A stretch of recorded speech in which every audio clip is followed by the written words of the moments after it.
aw bisimila Mali kunnafoni TV sanfɛ Mali kɔnɔ Mali kɔkan mɔgɔ minnu sigilen don kan an filɛ ni waati na an ka foli belebeleba bɛ aw ye Sarsho kanubagaw minnu bɛ an ka foli belebeleba bɛ mɔgɔ b'an bolo yan bi mais koden tɛ yen bi dɛ n'a fɔra bi kɔni ko émission sholenba de bɛ yen bi mɔgɔ b'an bolo yan bi a tigi sholen don Mali arapu la misiko la fanfɛ a jɔyɔrɔba belebeleba o b'an ka Mali misiko la o b'an ka arapu fana kɔnɔna na n'ale MC Le an ka belebeleba an ka arapu kɛ belebeleba de b'an bolo yan bi MC Le de b'an bolo yan bi MC Le ko bɛ tanba la tan ouais lafiya bɛ gitɔ ouais lafiya b'an kan lafiya bɛ sɛgɛn a bɛ dɔ i ka suru la yɔrɔ dɛ ko bɛ yen dɛ ko bɛ yen nɔ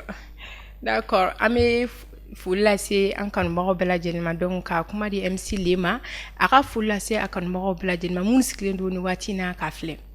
donc n bɛ maliyɛn bɛɛ lajɛlen fo Mali kɔkan Mali kɔnɔ fan bɛɛ lajɛlen n bɛ bɛɛ lajɛlen fo n bɛ kanubaga bɛɛ lajɛlen fo hali ni man di minnu fana ye m'olu fana fo parce que an bɛɛ ye maliyɛn ye n b'a fɔ maa tɛ diya bɛɛ ye voilà kuma dɔ fɔ yɔrɔ dɔ la cɛ k'a ni man di maa min maa jumɛn bɛ sigilen an ka plateau kan k'e man d'u ye ayi ye o f'i ka goya dɔ sinon i t'o fana ni si ta dɛ o fana la o bɛ yɛrɛ de quoi o yɛrɛ de fana b'a arrangé o ayi n'an diyara bɛɛ o maɲi na n ko i ti mɛn si la o la o tiɲɛ ka goya dɔ ye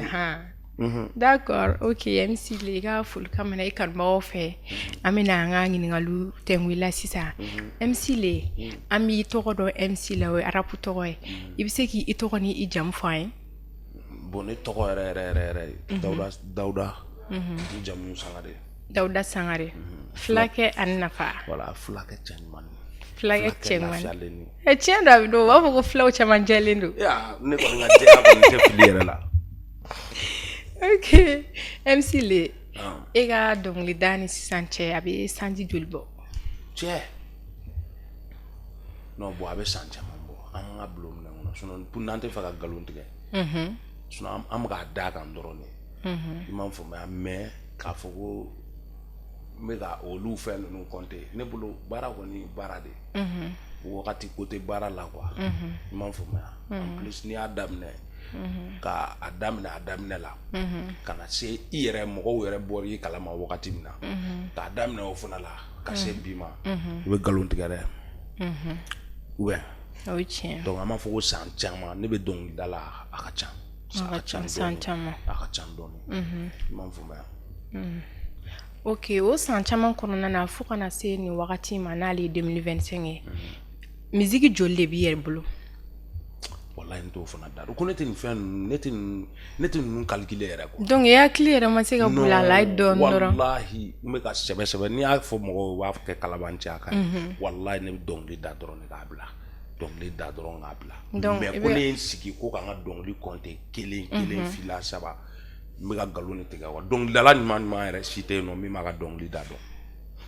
n'i ko i bɛ se ka i kunkolo la t'a fɔ dɛ n ye nin album in bɔ i bɛ se k'o fɔ n ye nin mixtape in bɔ i bɛ se k'o fɔ mais k'i ka dɔnkili bɛɛ lajɛlen faralen ɲɔgɔn kan k'a bɛ bɛn nin ma wallahi tiɲɛ tɛ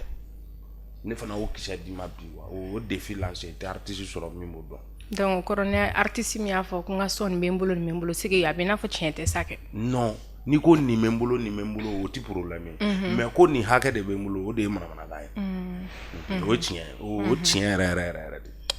n y'a faamu mais clip t'i bolo n ka clip wa bon n ka clip kɛ man ca ten n ka clip kɛ man ca ten wallahi n ka teli o bɛɛ ma mais mun na i tɛ clip kɛ non n bɛ clip kɛ o parce que hali sisan n bɛ ka na ni mixtape dɔ ye a tɛmɛ n bɛ na o mixtape bila o mixtape komi mɔgɔw b'a kuma fɔ n ye kuma bɛɛ le ka clip ma ca i m'a faamuya i ka son de ka ca i ka clip ma ca donc n y'a décidé yɛrɛ o mixtape yɛrɛ bɛɛ n bɛna a bɛɛ clipper ne yɛrɛ jateminɛ min kɛ parce que ne bɛ su a mɛnna ne ye jateminɛ min kɛ son bɛ yen mais o si clip ba tɛ n quoi non ayi n'i ko ne kan ka clip yɛrɛ da fɔ yɛrɛ n bɛ se ka fili sinon o man ca o man ca dɛ o man ca trop donc n y'a faamu don n'a nataw la généralement ne ka nin dɔrɔ temps yɛrɛ kɔnɔna na clip minnu ne bɛ clip fɛn o fɛn la a bɛɛ ye collectif de ye i m'a faamuya a bɛɛ y'o de mɛ ko ne kelen ka clip o man ca. j'espère que an kɔni i ka faniw kɔni sigilen don t'a dɔn i bɛna clip kɛ wa i tɛna clip kɛ. non i yɛrɛ assuré i bɛna clip kɛ. i yɛrɛ assuré walayi. ok mais i ka dɔnkili ko ta fan fɛ i ni parents cɛ mala la a ma fɛn lasi i ma parce que i bɛ taa sɔrɔ souvent dɔw bɛ yen n'u bɛ dɔnkili da a man d'u mama ye ka fara u ka levier kan a man d'u ye dɔw fana bɛ a ka d'u ye n t'a dɔn n'a sɔrɔ i ka parents ka côté fan fɛ n'i ka dɔnkili da ka d'u ye quoi ou bien n'i ye degun dɔ sɔrɔ o fan fɛ dɔnkili da ko la. non bon ne ta kɔnɔna ne ma degun sɔrɔ ne ma degun foyi sɔrɔ famille na dɔnkili da ko ta fan fɛ fo n'a kɛra école ko yɔrɔ ye i m'a faamuya o yɔrɔnin de ganna dɔɔnin parce que ya wagati min na n bɛ fɛ ka essayer ka n sen bɔ école ko yɛrɛ la pewu fo ka se o wagati de gɛlɛyara dɔɔnin quoi i m'a faamuya parce que a bɛ yira n na toujours karisa min ka di i ye k'a kɛ o tɛ problème ye an t'i bali o la mais min fana ka d'anw ye i b'o fana kɛ i y'a faamuya bon o ye denmisɛnninya yɛrɛ bɛɛ lajɛlen ye o ye denmisɛnninya bɛɛ ye quoi i m'a faamuya kalanko yɔrɔ dɔrɔn sinon ne fura dama ka famille tɛ n ka baara contrôle la puis ne ka baara ka di n ka ne yɛrɛ ka fan fɔlɔ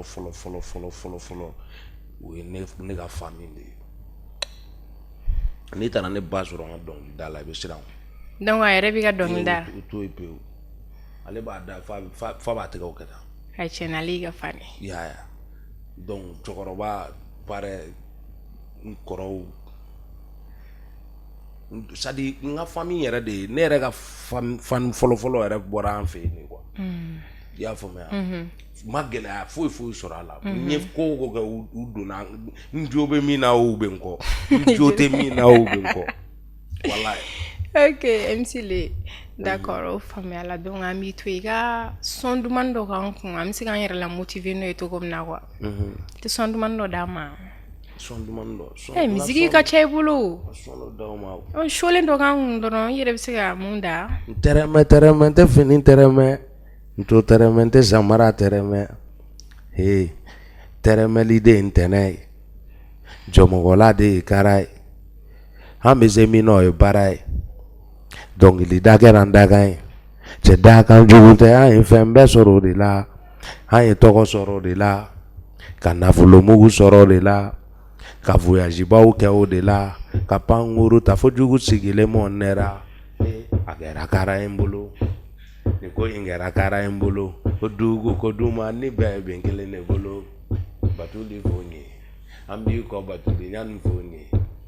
i ka binta ɲani fo n ye an b'i kɔ jama bɛɛ fo k'an bɛ ɲɔgɔn bolo gumɛ de don wa baasi tɛ jarabi bana de don wa baasi tɛ ex de don wa baasi tɛ walima titulaire de don wa baasi tɛ cɛ dugutaga ka di nka n tɛ segin bebe o man di i ye amour ka di mais ni sentiment t'a la bebe o man di ni sentiment de ye laban ye e yɛrɛ ka sentiment ko fanga ka bon dɔ tun b'i kɔ sisan n'i ko ka sentiment ko ala ka masa le kana na ko kɔnfɔ ɲɔgɔn na sa le et pourtant ni so ye jara de ne bɛ nin so in na mais i ka dɔnkili dɔ bɛ yen ne tɛ dɔnkili titre dɔn parce que bila ko tɛ dɔnkili min n'a fɔ donuba de b'a la wa n t'a dɔn a dɔnkili kun sulen don ne yɛrɛ k'i dɔn a kɛra o misigi yɛrɛ de mais hakili tɛ misigi na bilen et puis misigi yɛrɛ kɛcogo yɛrɛ est ce que a bɛ ne dina kɔnɔ bilen u y'a essayer kana bin ala ma sɔn o ma pagala baara kɛ jɔ la ka taa bigi bɛ côté la fɔli kɔni b'a la a tɔgɔ ye di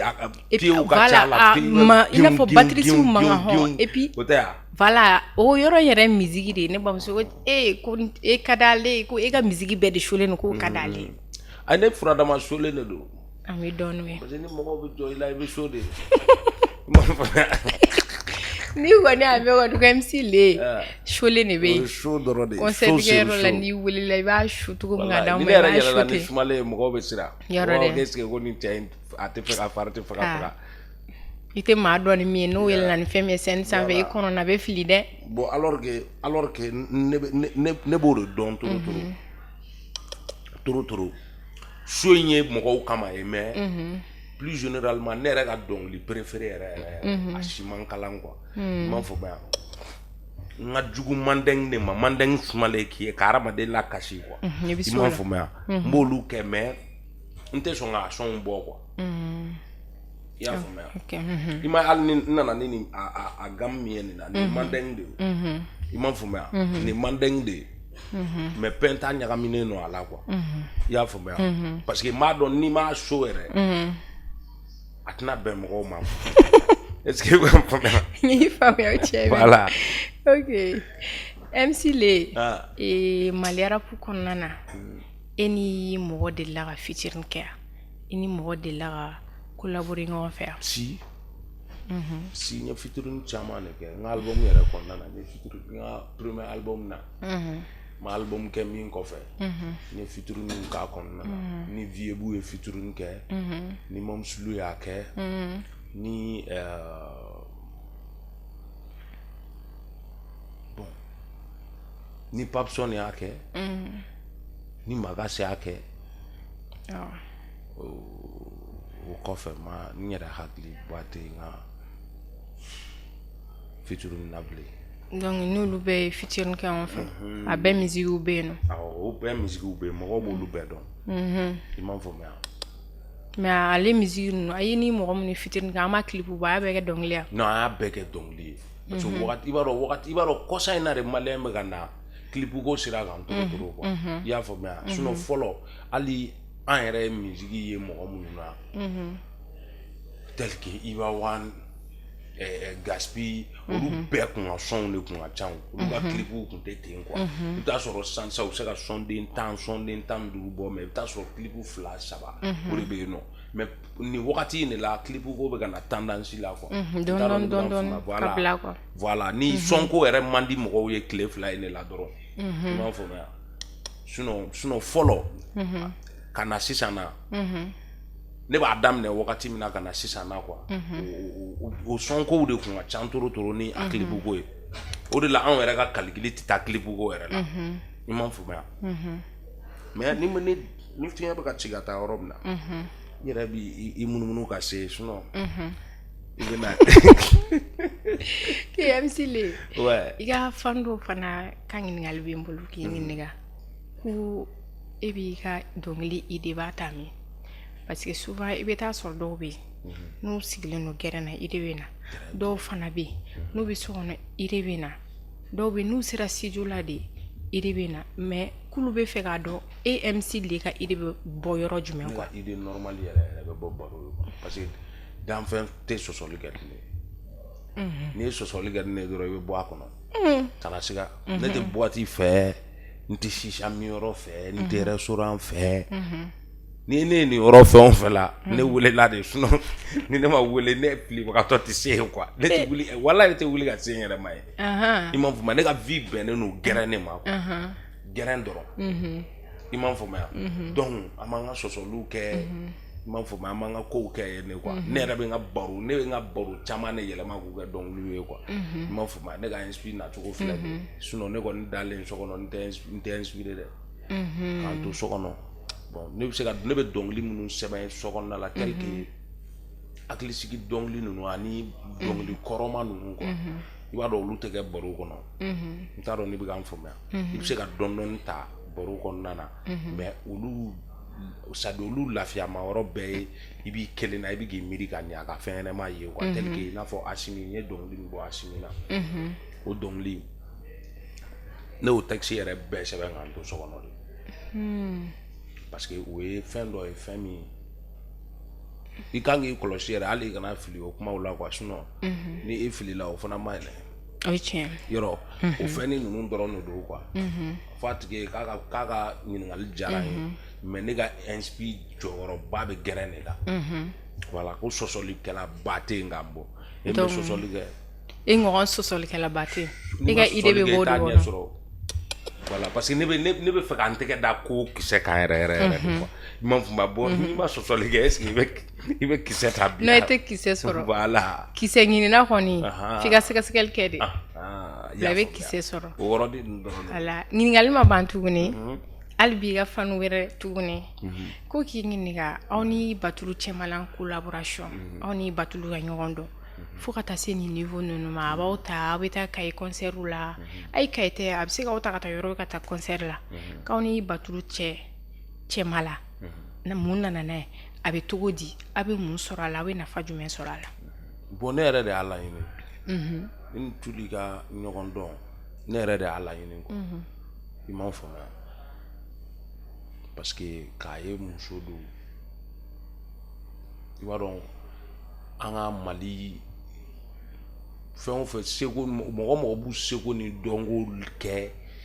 jamana ye i t'a sɔrɔ a bɛɛ ye cɛ de ye a musoman man ca i m'a faamuya donc ne y'a ye a bɛ ka fɛn minnu kɛ depuis le début a bɛ ka fɛn minnu kɛ a diyara ne ye ne dɔnkili bɔ Batuli la k'a sɔrɔ an tɛ ɲɔgɔn dɔn yɛrɛ non mais dɔnkili de kɛra sababu ye an ka ɲɔgɔn dɔn i m'a faamuya parce que ne ye son bɔ ka son kɛ i b'a dɔn ne fana n kunkolo tɛ ten mais ni kunkolo y'i minɛ dɔrɔn min mana na dɔrɔn ne b'o de kɛ quoi n t'a dɔn ne bɛ k'an faamuya ne ye dɔnkili de kɛ dɔrɔn k'a ban dɔrɔn k'a filmer o yɔrɔ bɛɛ dɔrɔn k'a fili n ka fɛnw sanfɛ ala ye barika don a la quoi donc a dugusajɛ Tulu yɛrɛ bɛ k'a yɛrɛ ɲininka mɔgɔw bɛ ka video ci a ma quoi mɔgɔw de bɛ ka ne ka video ta k'a ci Tuli ma k'a ci a ma k'a bɛ ka a yɛrɛ ka kuma k'ale ko mais nin ye jɔn ye o y'a sɔrɔ a fana tɛ ne dɔn est ce que i bɛ k'an faamuya mais nin ye jɔn de ye donc ale tɛ se ka hali mɔgɔ minnu fana bɛ ka hali video ci ale ma ale tɛ se k'olu ale maloyalen don k'olu ɲininka n'a y'a sɔrɔ nin ye jɔn ye quoi donc a wagati la mɔgɔ dɔ b'a kɛrɛfɛla la i m'a faamuya peut-être n'i y'a tɔgɔ fɔ a tɛna diya ye quoi i m'a faamuya i bɛ se k'o to dogo la voilà mɔgɔ dɔ b'a kɛrɛfɛla la o fana ni artistes ka di trop i m'a faamuya donc a filɛ ka kuma o de fɛ o ka sɔrɔ k'a fɔ a ye ko c'est un rappeur au Mali i m'a faamuya a fana dɔnnen don kuma ninnu olu kuma ninnu fɔ a yɛrɛ a ko bon ko n'a sera ka ne lase a ma o bɛ diya ye quoi i m'a faamuya donc o ye ne wele téléphone na ne ka o sɔrɔ so ne y'o sɔrɔ so o ye a wele appel vidéo la a ye ɲɔgɔn fo a yɛrɛ content trop ko dɔnkili diyara trop i y'a faamuya ko n'an sera ka ɲɔgɔn ye ka dumuni kɛ k'o ka di o dumunikɛyɔrɔ diyara dɛ o diyara bilenman caman bɔra yen o dumunikɛyɔrɔ diyara ayi parce que n'ale fɛ k'i sɔn ale b'i wele ka na dumuni voilà a ye ni dama to yɔrɔ na a b'i wele k'a fɔ k'i ka na a ka sɔrɔ o kɔrɔ b'a jira ko su in na a bɛ fɛ ka ko dɔ yir'i la a kuma ka ca dɛ walayi mais muso in ye mɔgɔ ɲuman ye trop muso in ye mɔgɔ ɲuman ye i m'a faamuya parce que ala ni ala kira barika la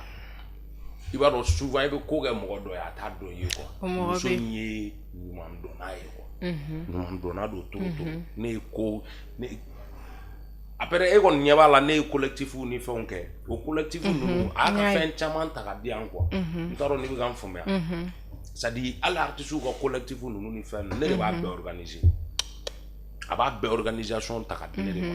donc k'a fɛn bɛɛ ta ka di ne de ma studio ko ni fɛnw a bɛɛ n m'a fɔ ma wa a bɛɛ kɔfɛ a bɛ tila ka n kunna wolo a kɔnɔna na vraiment c'est quelqu'un de bien voilà mɔgɔ ɲɛnama don quoi ko mɔgɔ bɛ mɔgɔ dɛmɛ i b'o ka waleɲuman d'u ye très bien o waleɲuman d'u baga ye fitiriwale n'i ko i bɛ muso in fɔ yɛrɛ tila bi yɛrɛ wallahi mɔgɔ ɲuman n'o dɔrɔn o de ye kuma yɛrɛ ye quoi i m'a faamuya i ka fanu y'a fɔ olu mana Batulu ka fɛnw fɛ i bɛ taa sɔrɔ i kun bɛ affiche la sanfɛ a non ne tɛ bɔ a la c'est que i bɛ a fana bolo hauteur la sanfɛ quoi ni ne t'a la dɔrɔn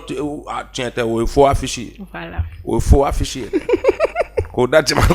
ayi n bɔra k'a ka anniversaire la sisan rappeur tila bɛɛ bɛ n'i ye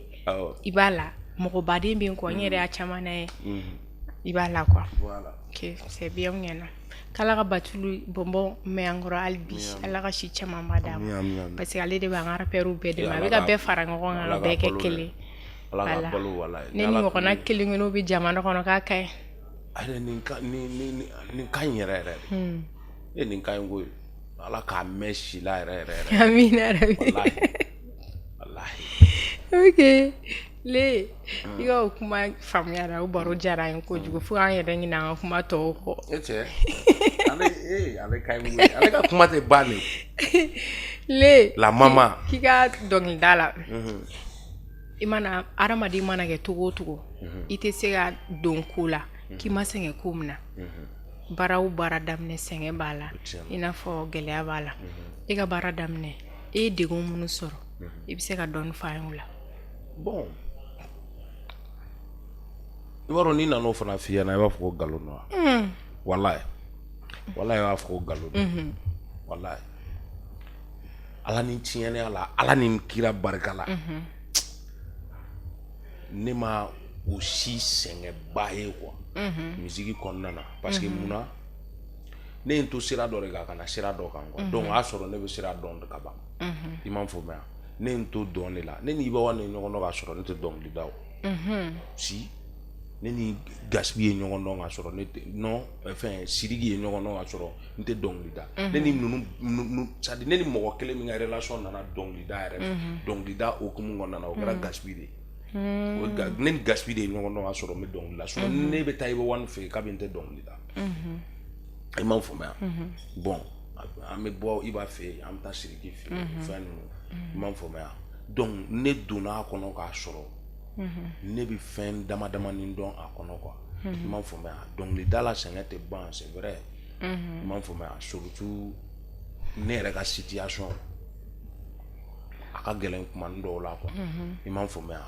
fo n'a kɛra studio ko ninnu ni o bile ko olu kumaw kun ka ca dɛ mais sisan dɔ bɔra la jumɛn ayi o tɛ na yɛrɛ dɔ bɔra la tɛ dɛ o tɛ yen bilen o banna yɛrɛ de alhamdulillah o banna dɛ ka studio ko o banna o banna o faamuna mais i ka dɔnkilida la i ye dɛmɛba kɔni sɔrɔ turu o de ye n se yan bɛɛ o parce que n'i y'a mɛn jɔnni kunna de a fɔ sababu ɲuman quoi i m'a faamuya n bɛ Big Jabi fo n bɛ segin ka Big Jabi fo i m'a faamuya n b'a tɔgɔ fɔ n ka dɔnkili bɛɛ la hali ale tɛ sɔn photo ta ninnu ma non hali photo man d'ale ye image yɛrɛ man d'ale ye i m'a faamuya ne bɛ ka mɔgɔ caman fɔ bi a ka di ne ye k'ale de fɔ ten cogoya la quoi mais a t'olu fɛn ninnu fɛ quoi i m'a faamuya ale bɛ diɲɛ ko o ko kɛ ale b'a kɛ ala kama i m'a faamuya a t'a kɛ mɔgɔw ɲɛ kama quoi ale ye ne de wagati ale ye ne ye c'est à dire ka gɛrɛ n na k'an kanu ka gɛrɛ n na o y'a sɔrɔ a ka gɛlɛn trop o y'a sɔrɔ ne t'a dɔn yɛrɛ ko n bɛ se bi ma quoi est-ce que i bɛ k'an faamuya donc ale de ye perepere studio sara ne ye Jipagala fɛ yen sɔnden 5 bon o sɔnden 5 Mali bɛɛ ye e bɛ ka sɔn min fɔ ko ne ka kalan f'a vidéo bɛ mɔgɔw o sɔn bɔra o sɔn de kɔnɔna na parce que o y'a sɔrɔ ne modi n kurakuranin i m'a faamuya n kurakuranin quoi denyɛrɛnin kurakuranin voilà denyɛrɛnin kurakuranin i m'a faamuya n ma deli ka se studio ɲuman na n ma deli ka se c'est à dire n ma deli ka se studio ɲuman na a bɛ i kurakuranin quoi i bɔra studio kolonbaw la ka taa studio ɲuman na ka taa ɲuman na donc e b'a dɔn o ko tɛ bila o y'a sɔrɔ kaye falen min don ne bolo dɔnkili da ala de b'a dɔn non y'a da kan dɛ non n taara o depuis o koko dɔn yanni n gili ka da kan o y'a sɔrɔ n ye kabako n ye sira bɛɛ yira n ni n ka manabilen de sera Pagala ma Pagala yeli ka b'o dɔn ni n ka manabilen de sera Pagala ma la ilaha illallah tiɲɛ la o don Pagala b'a dɔn kɔni kɔrɔpɛri dɔ nana ale fɛ o don Pagala ko ne ni n ka finiw de nana wa ou bien cogo di dɛ n ko ne ye fini de san sira la ka na o manabilen de ko e bɛ o y'a sɔrɔ mɔgɔ t'a taa yɔrɔ bɛɛ dɔn sa wala bi jeli kun t'olu k'olu dɔn kojugu ye quoi fo sisan non bi ka wusa yɛrɛ de walayi bi ka wusa yɛrɛ de walayi donc n b'ale fo yɛrɛ de Big Jabi ale de ye n ka studio sara ale de ye n dɛmɛ ko caman na hali n ka clip fɔlɔ ale de y'a financé est-ce que i bɛ k'an faamuya donc foyi tɛ ne bolo k'a fɔ dɔrɔn n b'ale dɔrɔn de fo nin yɔrɔ in na quoi mɔgɔ caman ye n dɛmɛ n ka musique kɔnɔna na mais fo ka se bi ma mais c'est à dire ko kun fɔlɔ de ye u b'a fɔ cogo di ɲinɛ kun fɔlɔ de ye ɲinɛ ɲinɛ kun fɔlɔ de ye ɲinɛ ye quoi ne dɛmɛbaga fɔlɔ min bɛ yen ko ne bɛ se ka n bolo ɲɛsin a ma k'a sɔrɔ n ma fɛn sɔrɔ n t'a dɔn yɛrɛ ko n bɛna fɛn sɔrɔ c'est à dire ale ye ne dɛmɛ ala de kama quoi k'a sɔrɔ ala t'a dɔn n'a y'a sɔrɔ nin bɛna nin baara in yɛrɛ laban quoi i m'a faamuya Big Jabi n b'a fo turu y'an ka foli belebeleba ye le i ni rappeur denmisɛnnin na ka collaboration kɛlɛ ma deli ka tɛmɛ ni mɔgɔ cɛ kɛlɛ non ne tɛ kɛlɛ nin dɔn i ni bɛɛ ka di wallahi ne ni bɛɛ ka di bɛɛ fo ni min y'a essayer ka taa ni ɲɛ sira dɔ fɛ sira min n fana ye tiɲɛ mɔgɔ de ye quoi i m'a faamuya sinon ne mɔgɔw bɛ ne dɔn ni dɔnkilida de mais mɔgɔw tɛ ne dɔn ni taani ye quoi n'a fɔ clash ninnu fala mɔgɔw tɛ ne dɔn n'olu ye mɔgɔw bɛ ne dɔn ni dɔnkilida de mais mɔgɔw fana b'a dɔn fo n'a kɛra mɔgɔ minnu bɛ fɛ k'u turu u kun kan ka yala sinon ne dɔnbaga lajɛ ɲuman i b'a dɔn cɔ ko le wallahi le tɛ se mɔgɔ ma ni le kuma la dɔrɔn fɛn dɔ kɛra a la donc e b'i n'a fɔ le da dɔrɔn de ka d'a ye tulonkɛ mɔgɔ dɔrɔn ne i kɔni ɲɛ b'a la depuis nana mɛ manamanakan dɔrɔn de la bon n bɛ ten yen de wallahi sɛbɛko ye kelen ye kalo kan dɔrɔn ka manamana baro ne bɛ ten yen de quoi ne bɛ wɔɔrɔ la mankanci de bɛ yen nɔ quoi i m'a faamuya mais k'a fɔ ko ka t'i yɛrɛ don ko dɔw la c'est à dire ni ne bɔlen ka ɲɛ kun ka kuma dɔrɔn wallahi ne kun ko dɔ kɛra n na i m'a faamuya d'accord komi an ka émission yɛrɛ tɔma can bilen le donna nata la actualité jumɛn bɛ e bolo donna nata la bon ko caman bɛ na ni ala kɛra sɔnna ma n bɛ fɛ ka n yɛrɛ n bɛna mixtape bɔ donc ni mixtape banna an kan ka na concert ni fɛnw na yɔrɔ Mali la bi foyi tɛ kɛ ni concert ko ma bɔ a kɔfɛ o ye tiɲɛ ye i m'a faamuya donc an bɛ baara dɔw la ni n tilala ni ala kɛra jɛna n'a ye o tɛna bɔ o c'est-à-dire a tɛna nɔgɔya quoi tɛ kɛ baasi ye min na n dɛsɛ kuma bɛ sɔn ka ca hali n'a na n dɛsɛra an bɛ nɔnɔ k'a la a tɔ dun baasi n fana nɔnɔ laban don nɔnɔnin ale dina wa ne faga ya dɛ i bɛ ka na joie ka na yɛlɛ dɔrɔn c'est ça diɲɛlatigɛ yɛrɛ bɛ ten de e fana filɛ nin ye i fana bɛ yɛlɛ dɔrɔn don alors i bɛ colgate publicité la yɛrɛ bɛɛ k'i bila fiɲɛ na dɔrɔn yɔrɔ dɛ nisɔndiya de ka ɲi faut que i ka to ka yɛlɛ mɔgɔ fo de kɛ muso ka ka di nisɔndiya muso nisɔngo ma mɔgɔ bɛ siran o ɲɛ dɛ mɔgɔ bɛ suri ɲɛ voilà ok le folikan laban jumɛn b'i bolo ka lase kanubagaw ma nin waati na minnu sigilen don k'i filɛ n bɛ maliyɛn bɛɛ lajɛlen fo n bɛ segin ka maliyɛn bɛɛ lajɛlen fo Mali kɔnɔ Mali kɔ kan i m'a faamuya n bɛ bɛɛ fo dan tɛ foli min na i m'a faamuya ala kana baasi kɛ mɔgɔ si la ala ka Mali suma ala k'an ka Mali suma parce que ni fɛn b'an bolo Mali in de don i m'a faamuya donc an b'a ɲini c'est à dire maliyɛn denw fɛ mɔgɔ minnu bɛ ɲɛfɛ nin wagati la an ka far'u kan an k'u dɛmɛ i m'a faamuya parce que bolokɔni kelen tɛ bɛlɛ ta i y'a faamuya voilà a mana kɛ cogo o cogo la bi olu de sagoya b'a la donc ni mɔgɔ wɛrɛw nana an b'olu fana dɛmɛ i m'a faamuya mais mɔgɔw t'a an ka kumaw fana faamu mɔgɔw b'a bila ko bile bɛ ka d'anw ma k'a sɔrɔ ala de b'a dɔn wala n'a ma deli ka nɔgɔya mais n'a ye nɔgɔya a bɛ sɔn ka jan yɛrɛ ok i bɛ se k'i ka numéro bila i kanubaga minnu mago bɛ la k'i wele cérémonie na i b'a dɔn cérémonie ka ca anniversaire bɛ yen mariage bɛ yen dîner bɛ yen cocktail bɛ yen donc n'u bɛ se k'i sɔrɔ ne yɛrɛ ka numéro ye 92 56 24 o n'i bɛ fɛ ka le wele an ka baro kɛ i m'a faamuya donc n ka manager ka numéro 73 22 07 00 voilà ni i mago bɛ baara de la i ni le ni ɲɔgɔn cɛla la i bɛ nin numéro in wele i bɛ n sɔrɔ mais n'i bɛ fɛ ka baro kɛ ni le yɛrɛ de voilà i bɛ dɔ in ta n'i y'o kɔrɔ dɔrɔn i bɛ sɔrɔ voilà n'i y'o kɔrɔ kɔni a ka gɛlɛn k'an tɛ kari ɲɔgɔn na an bɛ kari ɲɔgɔn na ok le i tɛ misiki dumanni dɔ d'an ma bébé ka kalani ninnu voilà ala ka suriri ninnu c'est ça suro appel ni ninnu j'aime ça ni bɛ i bɛ dimi na kɔrɔ n'a ma sɔn ka taa kɔnɔ ana gɛlɛyaba ninnu i ka ko ka di n ye toro i ye n kun tigɛ de toro ne ka ko kɛ dɛ an ka da ala ja n yɛrɛ bɛna se rap la ni le bɛ n kɛrɛfɛ o tɛ yan mais ni ne b'i kɛrɛfɛ i bɛ se sa yɔrɔ dɛ nɛgɛ k'i kɛrɛfɛ d'accord le merci beaucoup e mun an ye wele i nana an ka wele jaabi folikan belebeleba ye yɛrɛ ta ye donc artiste ye bɛɛ ta de yɔrɔ dɛ ni y'o faamu ka bɔ ɲɛna donc ni kun bɛ dansigi an ka bi émission in na aw minnu sigilen don k'an filɛ nin waati in na Dina n'a ka invité mondial n'ale MC le ale sholen dɛ donc ale de kun y'an ka invité bi Mali kɔnɔ Mali kɔ kan an ka foli belebeleba b'aw ye sɛgɛnbali ɲinabali aw minnu b'aw sigi toujours ka anw filɛ aw tɛ sɛgɛn aw tɛ ɲinɛ an ka foli b'aw ye donc ka foli lase n yɛrɛ grand sœur ma n'ale yɛrɛ kun bɛ na émission si ale ma se ka na an bɛ foli belebeleba lase ale ma ka ala fo ale min ye bi yira na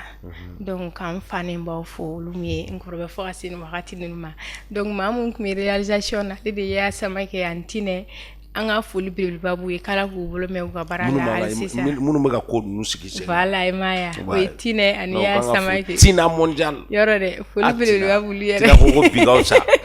Tina yugo ko bigaw sa an bɛ urubari belebeleba d'aw ma aw gros bisous merci beaucoup